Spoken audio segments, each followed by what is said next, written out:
আজকেও বিড়ি খাচ্ছ? দেখতে পাচ্ছিস না আমি কি বিড়ি খাচ্ছি? আমি পাতা খাচ্ছি। কারণ আমি মাকে ডেকে আনছি, তোমার খবর আছে আজকে। যা তোর মাকে ডেকে নিয়ে আয়। বাবা আজকেও বিড়ি খাচ্ছে? কি বলিস? হ্যাঁ রুকসানা, তুই একটু ফোনটা রাখতো, দেখি তো তোর দুলাভাই নাকি আবার বলে বিড়ি খাচ্ছে। আমি একটু দেখে আসছি, তুই ফোনটা একটু রাখ। আয় বাবা আয়। এই দেখো বিড়ি খাচ্ছে, দেখো।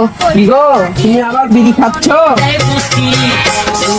তোমাকে তো আজকে হেব্বি সুন্দর লাগছে গো। কি বলছো গো? সত্যি বলছি। আচ্ছা ঠিক আছে, তাহলে তুমি বিড়ি খাও, আমি তোমার জন্য একটা সারপ্রাইজ নিয়ে আসি। যাও যাও যাও।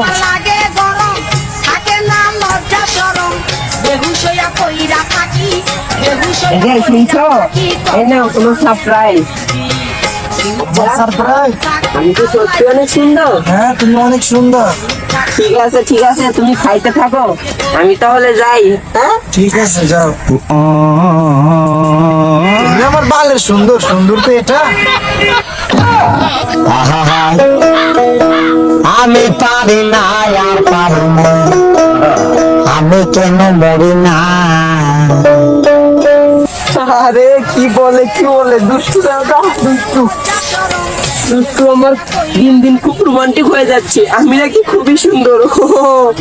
আমার দুষ্টু এটা বলেছে, এখন থেকে আমি আর কাজ করব না কারো বাড়িতে, এখন থেকে আমি সুন্দরী যেহেতু, এখন থেকে আমি ঘরে বসে বসেই খাবো। আমার দুষ্টুটা আমাকে অনেক ভালোবাসে বুঝি।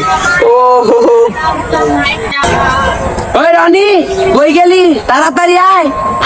বাবা আসছি। কি হয়েছে বাবা?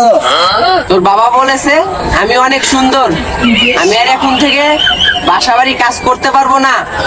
এখন থেকে তুই যা রান্না বাড়ি কর, তুই গিয়ে কাজ করবি, আমি আর কাজ করতে পারবো না। আমি অনেক সুন্দর, আমার এই রূপ নষ্ট হয়ে যাবে। তোর বাবা আমাকে অনেক সুন্দর বলেছে, যা কাজ করে নিয়ে আয়।